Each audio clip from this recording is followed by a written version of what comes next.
es Andrés Ahumada, nos va a platicar cuando la distancia juega a tu favor. Exactamente. Bueno, gracias por invitarme, por darme la oportunidad. Yo les voy a hablar de funciones de distancia y cómo estas funciones de distancia, luego las defino, me van a ayudar para obtener resultados topológicos en variedades riemannianas, ¿sí? La inspiración está un poco dada por la teoría de Morse, ¿sí? La teoría de Morse lo que busca es, a través de funciones suaves, tratar de obtener cómo es topológicamente nuestra variedad. Por ejemplo, si tenemos una superficie, ¿sí? Y consideramos la función altura, ¿sí? Y yo les digo que a partir de, aquí tenemos R, ¿sí?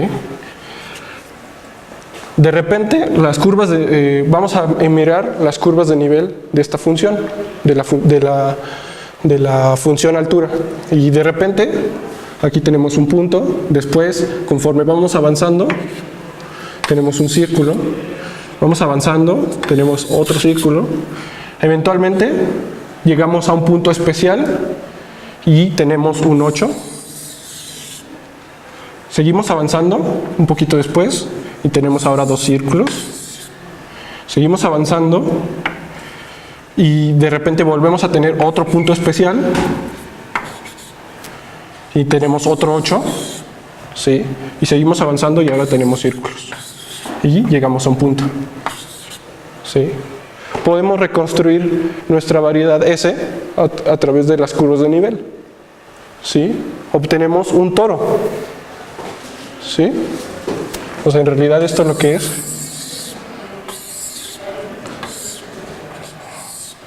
es un toro, ¿sí? Aquí tenemos nuestro puntito, después son círculos, aquí tenemos el 8, son dos círculos, otro 8 y círculos, ¿no? Entonces, la teoría de puntos críticos de funciones de distancia está inspirada en estas propiedades, sin embargo, para poder un poquito generalizar, ¿sí? Porque después voy a ver que estas funciones de distancia ya no dependen de normalmente las funciones de distancia no son suaves, ¿sí? Y la teoría esta que voy a introducir no va a depender de la suavidad de mi variedad, ¿sí? Ok. Entonces, vamos a trabajar con una variedad riemanniana, ¿sí? ¿Sí? Ok. Sabemos que conexa, variedad riemanniana,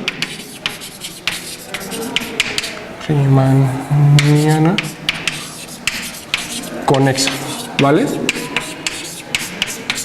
Entonces aquí tenemos nuestra variedad riemanniana, ¿vale? Consideramos dos puntitos, P y Q, ¿sí? Lo que queremos hacer es un poco cambiar nuestra noción de variedad diferenciable, donde estamos aprovechando la noción de diferenciabilidad por una noción de espacio métrico y usar la distancia entre dos puntos, ¿va? Entonces, lo primero que voy a hacer es definir la distancia de dos puntos en una variedad riemanniana, ¿sí? Entonces, nosotros tenemos dos puntos, P y Q. Como es conexa por trayectorias, porque es una variedad, y existen curvas que los unen, ¿vale? Entonces, yo sé cómo medir la longitud de una curva usando la métrica riemanniana, ¿sí? La longitud, si esta es C, la longitud de C es igual a la integral, pues si C va del 0,1 a M, del 0,1, ¿sí? Del vector tangente, la norma con respecto a mi métrica, y esta es la longitud, ¿vale? Aquí depende de la métrica que estamos usando, ¿sí? Ok, entonces voy a definir la distancia de P a Q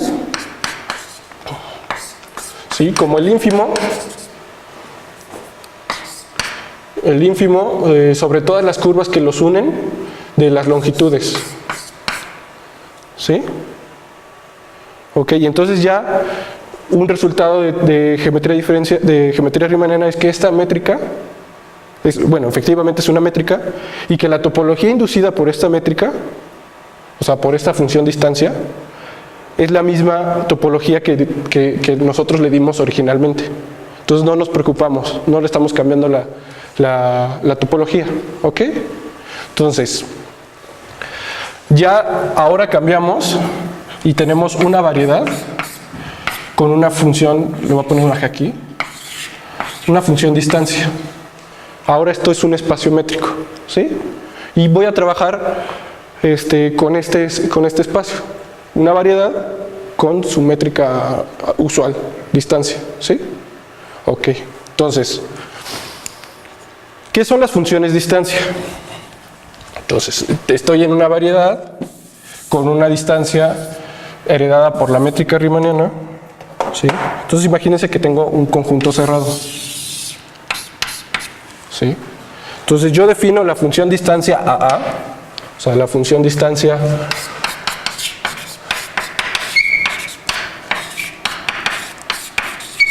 hacia AA, ¿sí? Es la distancia, es una distancia, le voy a poner subíndice A, que va de la variedad a R, a los reales, ¿sí? Y lo que me mide es la distancia del punto P al conjunto A con la métrica, con la función distancia esta, ¿sí? Donde este es el mínimo de todas las distancias de G, P, Q, tal que Q está en A. ¿Sí? Ok. Entonces, yo tengo un punto P y calculo la distancia de P a mi conjunto A. ¿Sí? Entonces, esta es la función distancia A. ¿Sí? Ok, bueno. Entonces, por ahí de los 60s, unos matemáticos, Karsten Grove y Shiohama, trataron de demostrar un teorema de la esfera, ¿sí? Tratar de dar ciertas condiciones para una variedad riemanniana y obtener que es homeomorfa a la esfera, ¿sí? Pero se dieron cuenta al demostrarla que la información que ellos necesitaban estaba dada por estas funciones, ¿sí? Es decir, nosotros consideramos una función, una variedad riemanniana con ciertas propiedades, y se consideran dos puntos cuya distancia es máxima, ¿sí? O sea, consideramos una variedad compacta, entonces podemos hablar de la distancia máxima entre todos los puntos, ¿sí? Y a eso se le llama el diámetro, ¿vale? Entonces descubrieron que el diámetro, si tenemos dos puntos cuya distancia es máxima, ¿sí? Esos dos puntos están relacionados y guardan cierta relación uno con el otro, y de eso les voy a hablar, ¿vale? Entonces, otra vez tengo mi variedad riemanniana, ¿sí? Pero ahora vista como espacio métrico, ¿sí? Ojo, vamos a ver. Ahorita estoy hablando de simplemente variedades riemannianas conexas.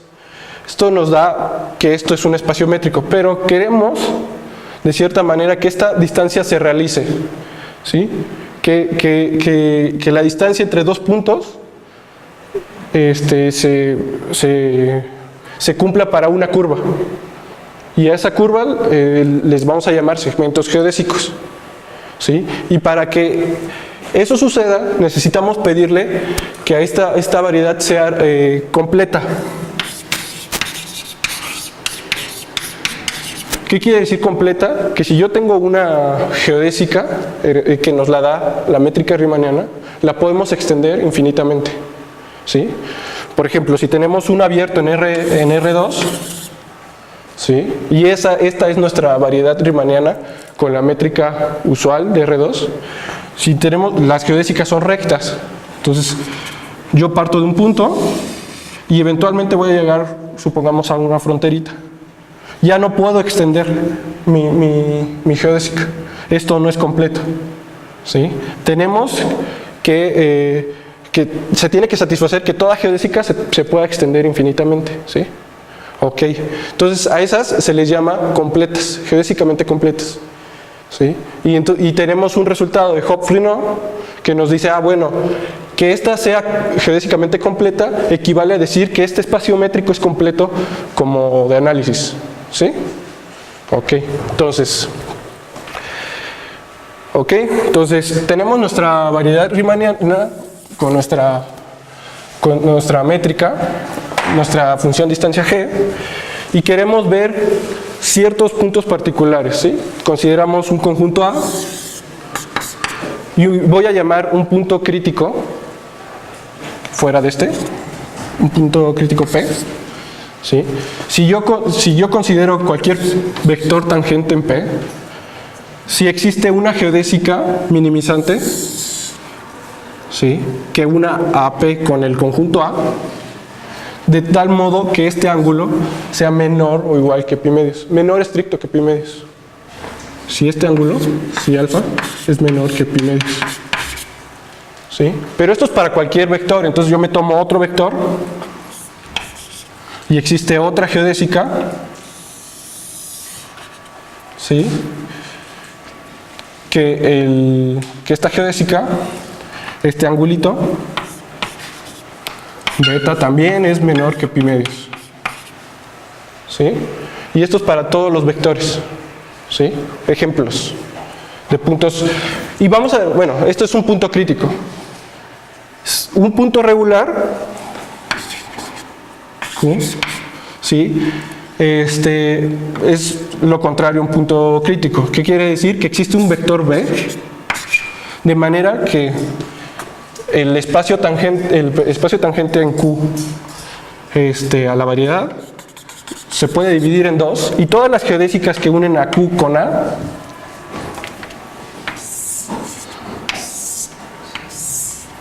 ¿sí?, están de un mismo lado de ese espacio tangente, ¿sí?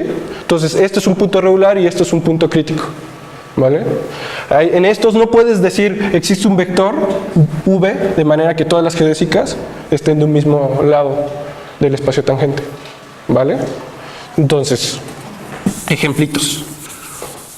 Voy a considerar la esfera de dimensión n, de dimensión 2, ¿vale? Entonces, considero mi esfera, considero dos puntos antipodales, P y Q. Consideramos A como un casquete alrededor de P. ¿Sí? Este va a ser A. ¿Sí? Entonces, si yo considero un punto cualquiera aquí, por ejemplo en el ecuador, existe una única geodésica que une a con el conjunto A, que son los círculos máximos, bueno, que pasa por este punto y por P, ¿sí? Entonces, tengo aquí mi geodésica, ¿sí? Es una única geodésica. Entonces yo puedo decir, bueno, entonces me considero el vector B que tiene que existir para que sea punto regular, como este, ¿sí? Entonces este punto es regular, ¿sí? Sin embargo, si yo considero este punto, hay una infinidad de geodésicas que unen al conjunto A con Q, ¿sí? Son todos los círculos máximos.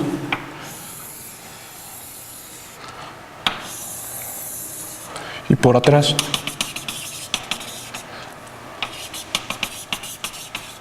¿Sí? ¿Sí? Entonces no puedo escoger un vector B de manera que todas las geodésicas que lo unen con A estén de un mismo lado del espacio tangente. ¿Sí? Entonces este punto Q es crítico. ¿Sí? Ok. Este punto es crítico. Y este es regular.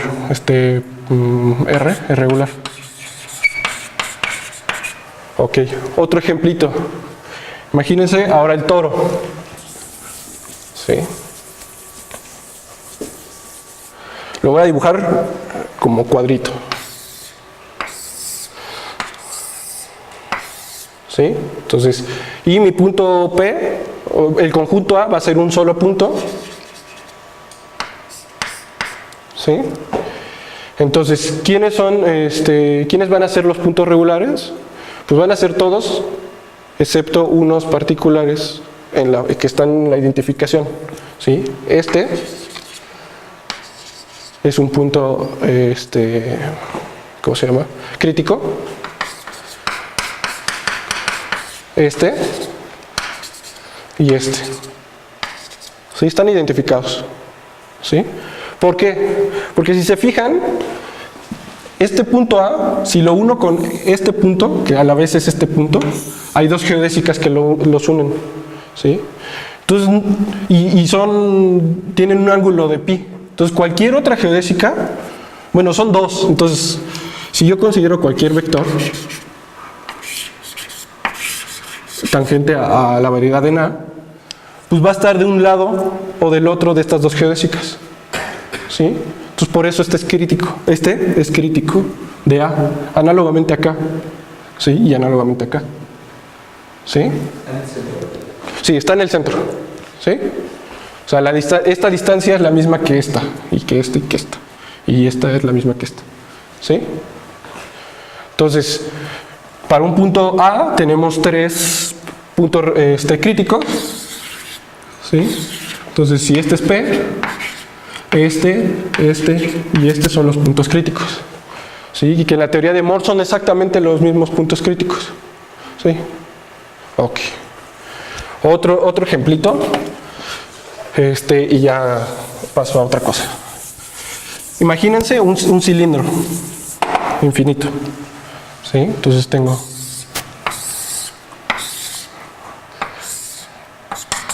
y considero un punto P aquí. ¿Quién serían los puntos críticos de ese punto P? Sería como el antipodal del circulito que lo atraviesa aquí horizontalmente. ¿Sí? Aquí hay dos geodésicas que los unen.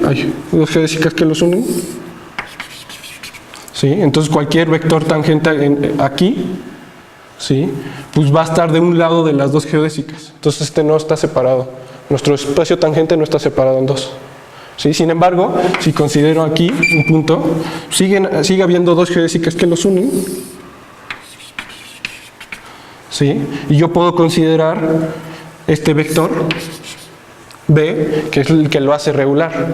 Porque todas estas, que son las únicas dos geodésicas que lo unen con P, están de un lado del espacio tangente. Aquí está. ¿Sí lo ven? Entonces, todos estos puntos son regulares. El único, como el polo norte de este cilindro, crítico es Q. ¿Sí? Ok. Vale.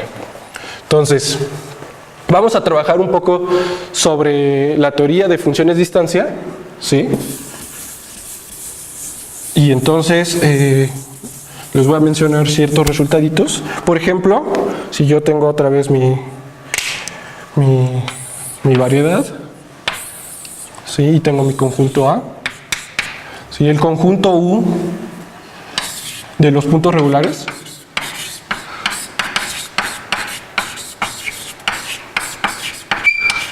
es abierto. ¿Sí? ¿Cómo podemos ver eso? O sea, me tomo un punto regular, ¿sí? E imagínense que no existiera ningún épsilon, de manera que la bola esté contenida en U. ¿Sí? Quiere decir que me puedo construir una sucesión de puntos, ¿sí? Críticos que convergen a Q.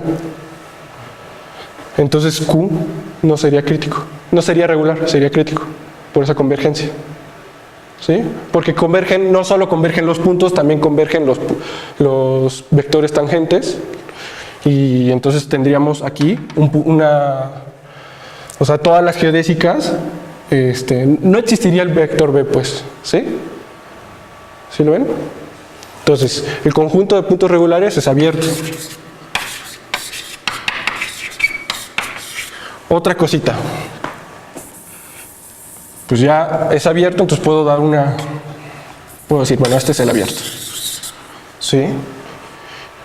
Otra cosita es, bueno, puedo considerar para cada punto P regular, le puedo asociar el vector B que lo hace regular.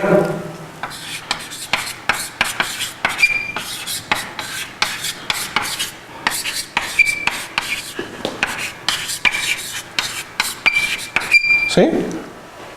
Entonces, este nos va a dar un campo vectorial sobre el vector sobre el conjunto abierto U.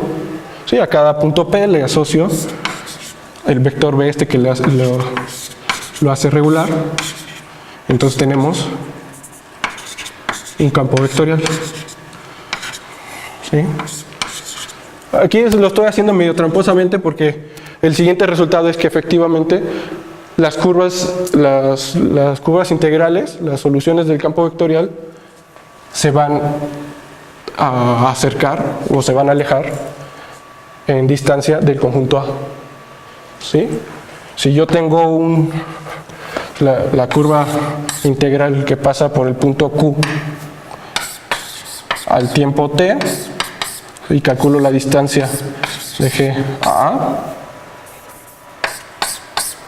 ¿sí?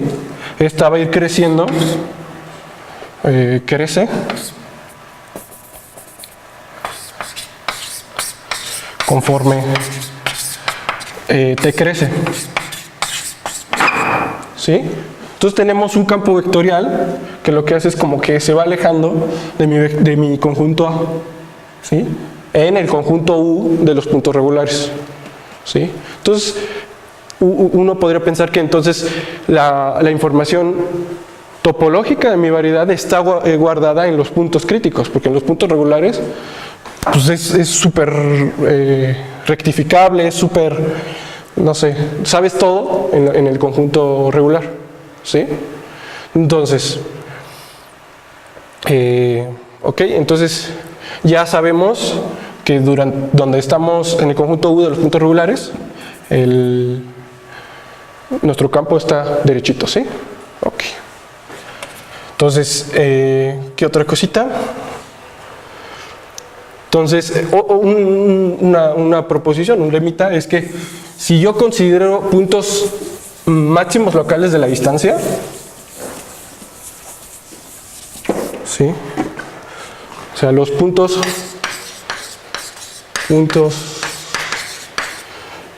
que son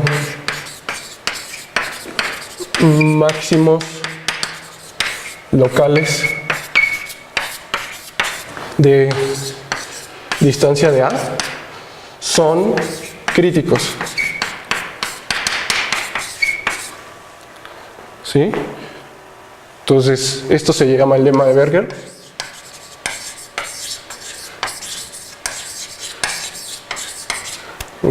¿Sí? Entonces otra vez imagínense que tenemos nuestra esfera.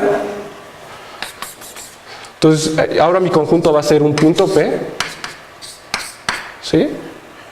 Entonces, ¿quiénes son los máximos locales de esta función? Pues el antípoda, ¿sí? Y como vimos antes, pues es punto crítico, ¿sí?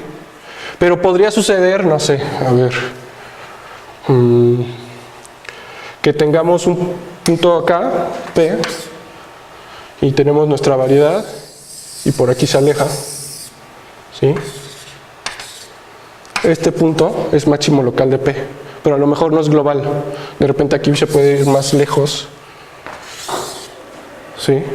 Para demostrarlo es un poco técnico, pero usa esencialmente que es máximo localmente. Son propiedades locales, entonces no hay problema, ¿va? Ok. Entonces, pues ya tenemos ciertas propiedades sobre los puntos críticos. Entonces, ¿qué vamos a hacer ahora? Pues el lema de un teorema de función implícita, ¿sí? ¿Sí? Entonces consideremos igual otra vez nuestra función distancia. ¿Sí? Entonces, función implícita en esta teoría.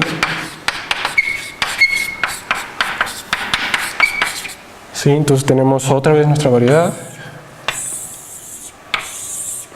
¿Sí? Tenemos el conjunto A, a ver, crítico de A, que es el conjunto de los puntos críticos con respecto a la función distancia, ¿sí? Y consideramos una curva de nivel, una superficie de nivel, entonces distancia G A inversa de R, ¿sí? Suponemos que esta superficie de nivel no intersecta este conjunto, ¿sí? Entonces, esta cosa es una n-1 variedad diferenciable.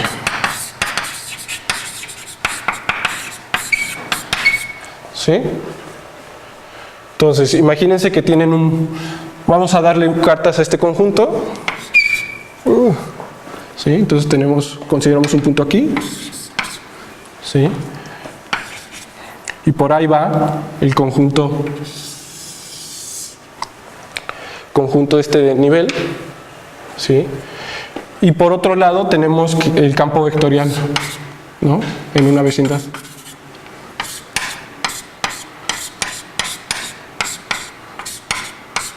¿Sí? Entonces consideramos una hipersuperficie transversal a este vector. ¿Sí? Y el flujo nos va a dar un difeomorfismo entre lo verde y lo morado. Y entonces ya tenemos cartas locales para el conjunto de nivel. ¿Sí lo ven? Ok, entonces ya tenemos el de función implícita. Ok, el otro, lo voy a poner acá, es el lema de isotopía. ¿Sí? Entonces, lema de isotopía.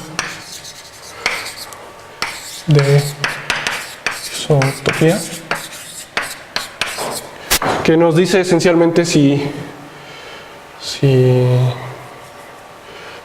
críticos de A intersección con la inversa de A es vacía, entonces ¿qué? Entonces la imagen inversa, o sea la curva de nivel, la de superficie de nivel R1 es homomorfa a la otra. ¿Sí? Y de hecho todo esto es difeomorfo a un cilindro con tapas esta variedad. ¿Sí? Ok, imagínense, a ver, tenemos nuestra variedad esta, entonces tenemos el nivel R1 y el nivel R2. ¿Sí? No hay ningún punto crítico entre estos dos en este anillo. ¿Sí? Entonces, pues tenemos el campo que nos da la definición de ser regular, aquí. Y este nos va a dar el homomorfismo entre esta y esta. Sí, simplemente dejamos fluir el campo, esta variedad, a la otra. ¿Sí? ¿Sí lo ven? ¿Sí? Es justamente como en el gradiente de una función del toro. Entonces tenemos el toro, tenemos la función altura otra vez y el gradiente va hacia acá, ¿no? ¿Sí? Entonces las líneas de flujo de este campo vectorial nos van a decir Pues precisamente aquí que no hay puntos críticos entre estos dos, ¿sí? Esta es homomorfa a esta. Y el flujo gradiente nos da el homomorfismo entre esto y esto, ¿sí? Y de hecho esto es difeomorfo al cilindro, con tapas esta y esta, ¿vale? ¿Sí? Vale. Entonces, tenemos función implícita, el lema de isotopía, y entonces lo que quiero hacer es demostrarles un teorema de la esfera, porque pues, me gustan las esferas, ¿vale? Y el teorema dice lo siguiente. Teorema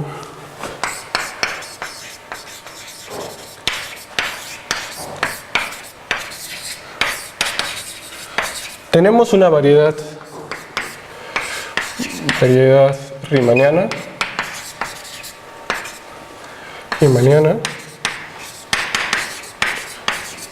completa y compacta, sí, tal que, a ver, ¿qué?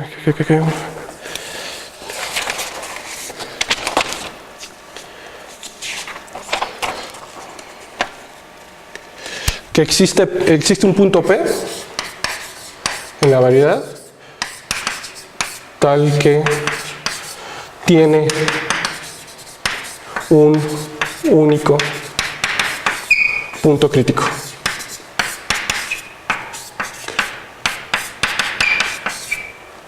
¿Sí? Entonces, M es homomorfa a Sn. ¿Sí?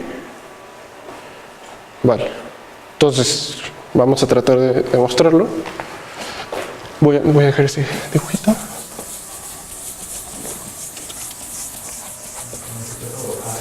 ¿Cómo? En este caso A es el conjunto que solo tiene A. Sí, exactamente. En este caso, pues este es A. ¿Sí? Y vamos a considerar la función distancia al punto P. ¿Sí? Entonces, pues consideramos P, existe tal P y existe un punto crítico, Q. ¿Sí? ¿Vale? Entonces de geometría riemanniana sabemos que localmente podemos dar una vecindad suficientemente pequeña de manera que es difeomorfa a un disco. ¿Sí? Y puede ser tan pequeño que los dos tengan una vecindad de ese mismo tamaño. ¿Vale? Entonces, fuera de aquí, esta es nuestra variedad M, fuera de aquí tenemos un campo vectorial que nos lo da la definición de regularidad. ¿Sí? Esos se les llama tipo gradiente, porque tienen la misma chistosada que gradientes. ¿Vale? Entonces, por acá existen el campo vectorial. ¿Vale? ¿Sí? Ok. ¿Y ahora qué hacemos? Pues podemos decir que la distancia G de P a Q igual es un número R0. ¿Sí? Este es el único punto crítico. Entonces, todas las curvas de nivel o las hipersuperficies de nivel son homeomorfas una entre sí, todas, desde si, o sea, esta, perdón, es homeomorfa al disco de dimensión n, ¿sí? Para todo R en 0, R0. ¿Sí? Por el lema de isotopía. No tenemos puntos críticos, entonces podemos hacer todas que sean homomorfas al disco. ¿Sí? En realidad, pues todos estos dan vuelta, ¿no? Ok. Y de hecho, pues hasta acá. No quiero dibujar esto, porque ya casi les estoy diciendo, pues eso es lo que pasa. Pero en realidad es, ¿sí? Entonces, podemos hablar, para un R suficientemente grande, ¿sí? Si yo considero la bola centrada en P de ese radio, ¿sí? La bola centrada en P de radio epsilon, de radio suficientemente grande, cercano a R0, ¿sí? Y considero su complemento, ¿sí? Yo digo, bueno, entonces, para el R suficientemente grande, esto está contenido en esta bola, la bola centrada en Q de radio epsilon, ¿sí? Sí, o sea, esencialmente después ya el complemento va a ser solo como un cachito de este tipo. ¿Sí? ¿Vale? Y entonces usamos un teoremón que dice, es el teorema generalizado de Schönflies, con la inclusión, ¿sí?, de la frontera. Su frontera es una esfera. La frontera de es homomorfa a Sn-1. ¿Se acuerdan del lema, el teorema de función implícita? ¿Sí? Pues si esta es homomorfa a esta y a esta y a esta, pues esta ya sabemos que es difeomorfa a la esfera de dimensión n-1. ¿Sí? Solo este cachito. ¿Vale? Entonces nos dice, bueno, entonces efectivamente aquí tienes un circulito. ¿Sí? Y ya, pues ya tienes el homomorfismo, porque todo M menos esto, que es esto, es un disco. Y lo demás también es un disco. Que están no sé cómo explicarlo. El teorema generalizado de Schönflies nos dice esto es un disco. ¿Vale? Pero nosotros, como construimos estas curvas de nivel, estas hipersuperficies de nivel, pues es un disquito.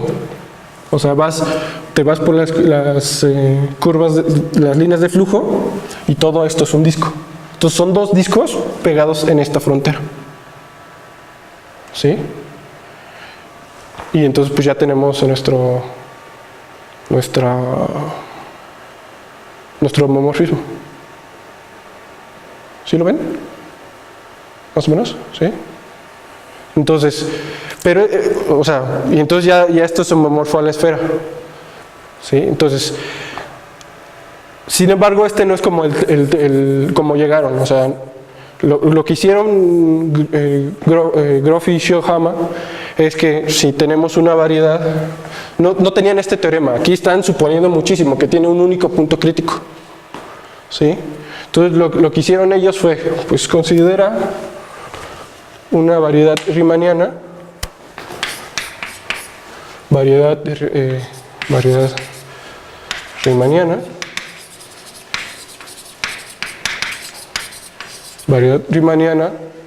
completa y compacta, completa, con curvatura seccional mayor o igual que mayor estricto que 0, y el diámetro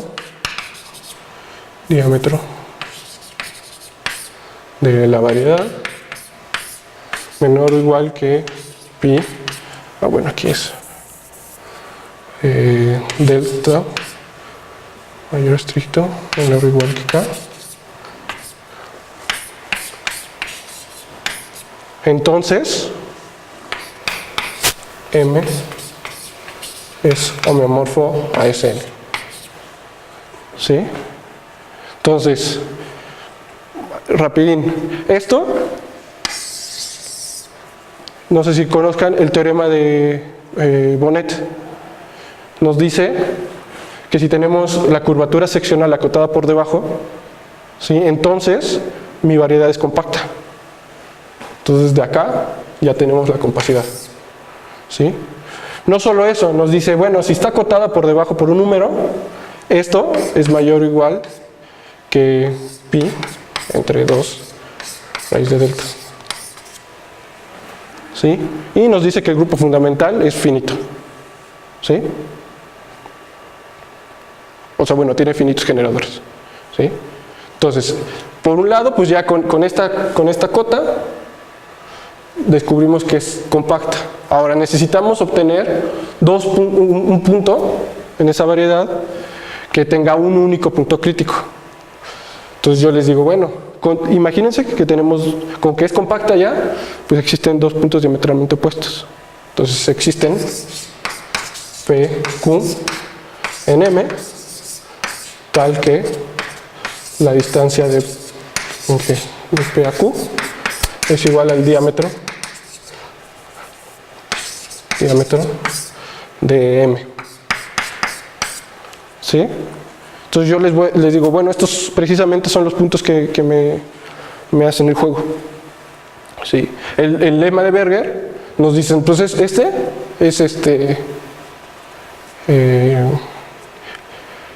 es punto crítico, Q es punto crítico de P. ¿Sí? Porque es un máximo local. Es máximo global, entonces en particular es local. Entonces ya, si consideramos la distancia a P, pues Q es punto crítico de esta distancia. Falta ver que es único. Ahí es donde, donde tenemos el mayor problema. Y para eso se ocupa un teorema súper, que se llama el teorema de comparación de Toponogov. ¿Sí? Y nada más se los voy a enunciar, o les voy a decir qué es lo que dice más o menos, pero es un teoremazo. Entonces imagínense que tienen un triángulo, es teorema de comparación de triángulos. Entonces tenemos un triángulo geodésico, ¿sí? Con gamma 1, gamma 2 y gamma 3. Esto está metido en M, ¿sí? Tenemos un ángulo alfa 3, alfa 1 y alfa 2, ¿sí? Entonces, el teorema de Toponov lo que nos dice es, existe un triángulo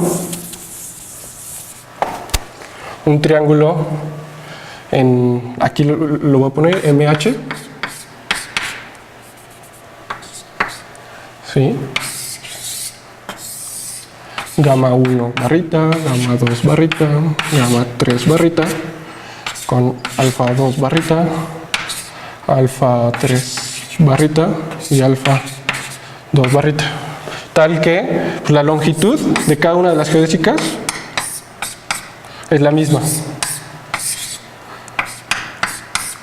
Y los ángulos de los alfa i barritas, es menor que el alfa i. ¿Sí? Pero ¿quién es MH? MH es la variedad, la 2 variedad, la superficie,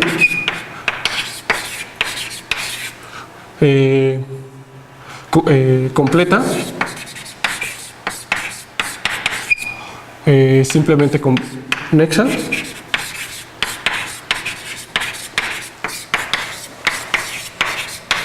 o sea, de curvatura seccional,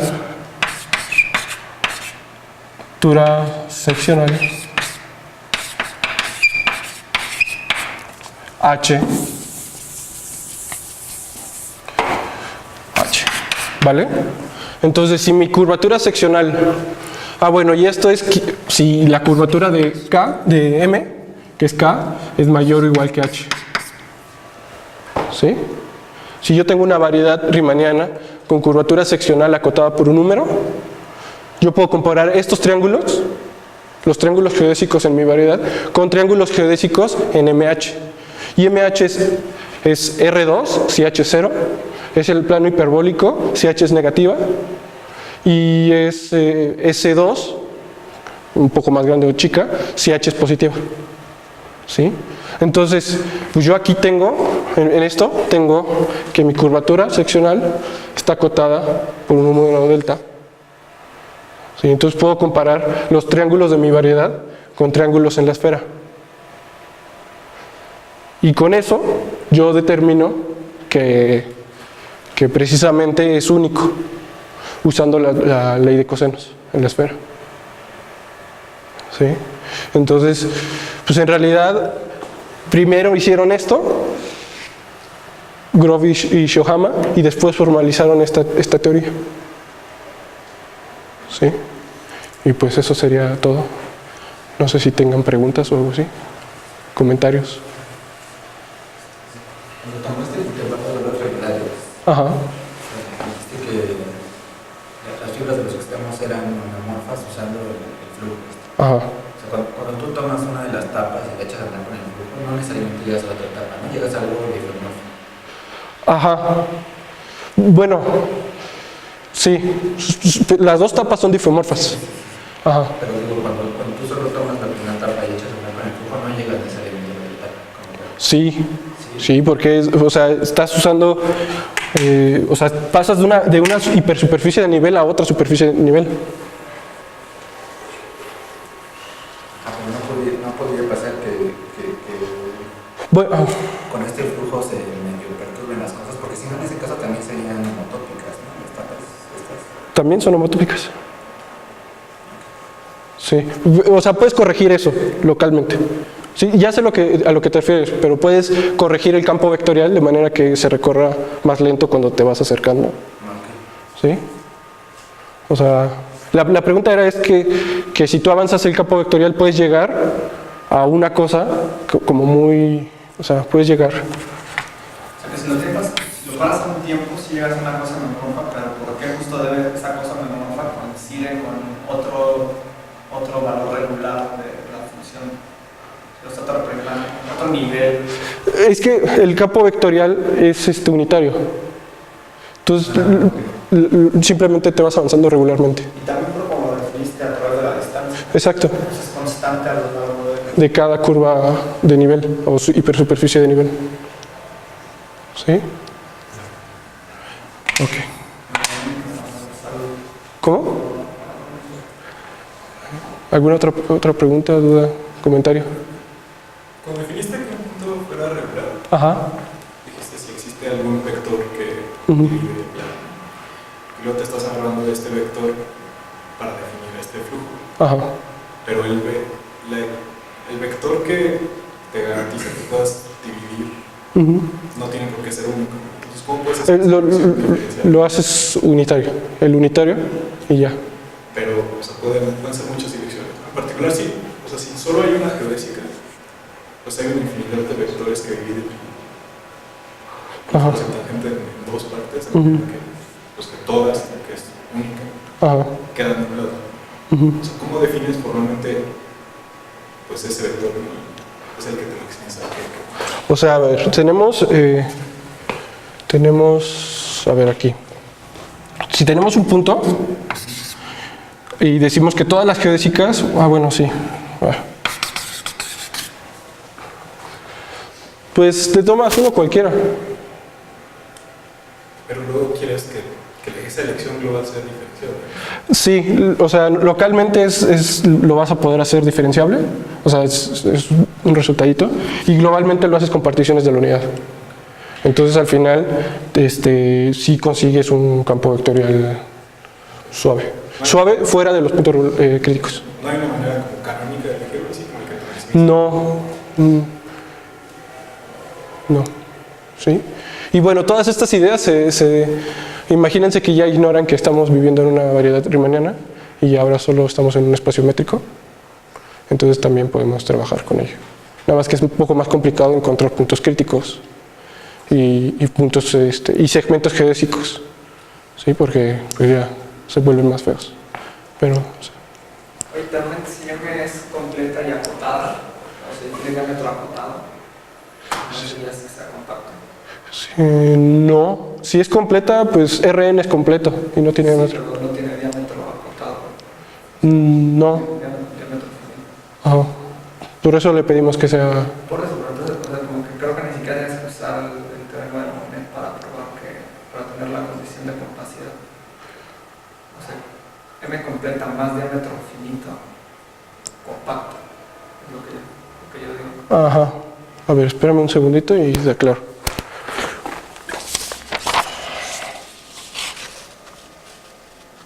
Sí, es mi error. Es que esta es la que supones y esta es la que te da Monet. Sí, entonces el diámetro está acotado por debajo, no por arriba. Sí, entonces a priori no sabes. No, perdón. ¿Algo más? ¿Comentarios? ¿Y hay más como para escribir otro tipo de espacios de convenciones? No lo sé. Hay con discos y con, como les llaman, teoremas del alma. Entonces son como para ver que hay una superficie ahí bonita, con cierta regularidad dentro de tu variedad. Sí. Pero es que es bastante difícil encontrar puntos críticos. Y cuando los encuentras, a ver cómo demuestras que es único o cómo están distribuidos. Yo pensaba en algo como teoría de Morse, ¿no? Que no calcula índices. Sí, el problema es que cuando llegas a los puntos críticos, tu función no sabe. Entonces no puedes ver la suavidad, cómo se comporta el punto crítico localmente. Nada más. ¿Vale? Y bueno, pues ya.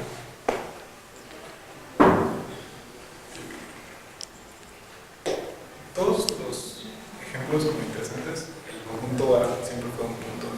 Sí. ¿En qué momento entra en juego tomar otra clase de conjunto? Pues no lo sé. O sea, en realidad, si te fijas, podríamos usar como politos, o sea, casquitos fuera, o sea, centrados en el punto P como la esfera, pero en realidad la facilidad que nos da el puntito es que puedes calcular las geodésicas que llegan a él. Normalmente es muy difícil calcular una geodésica que llegue a un conjunto. ¿Sí? Entonces, eso nos da cierta libertad. Bueno. ¿Y siempre los puntos críticos te caen aislados? No necesariamente. O sea, imagínate que tu conjunto A en R2, tenemos R2, y considera el conjunto A que está a distancia 1 acá y acá también a 1. ¿Sí? El conjunto crítico es todo esto. ¿Sí? Entonces, bueno. Vale. Pues ya. Gracias.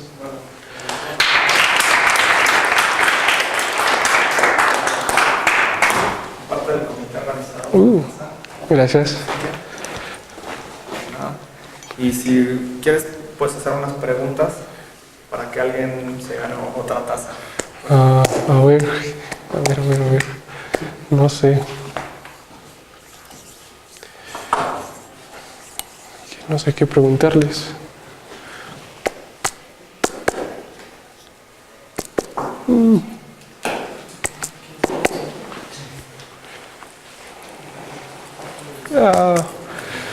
No sé. ¿Conocen algún otro teorema de la esfera fuera de estos dos? No, que sea homomorfa a la esfera. Eso es que existe un campo vectorial sin puntos críticos. ¿Un teorema que te clasifica la esfera? Sí, ajá, un tipo de esto, o sea, que una variedad. Ahí está. O sea, claro. A ver, ¿cómo dice? A ver, completo. Cada variedad compacta en R3 y orientable puede ser homeomorfa a la S3. ¿Puede ser? Bueno, Ok. es que ya se probó. Es simplemente conexa, compacta Y orientable. y orientable. El mismo tipo de homotopía. Ajá, el mismo tipo de homotopía. Es que está bien. Sí. Bueno, no, por eso digo, es que le completaste. Bueno, ¿y tú? Era ese. ¿También ese? Ok. Vale. Está bien. Bueno, existe otro, el teorema clásico de la esfera, que es, imagínense, que ignoran la hipótesis del diámetro y a la curvatura la acotan por arriba por 1. Entonces, ustedes tienen una variedad riemanniana completa, simplemente conexa, y esta curvatura y esta cota sobre las curvaturas, entonces es homomorfa a la esfera. Ese es el clásico, el primero que hicieron Rauch, Klingenberg y Berger.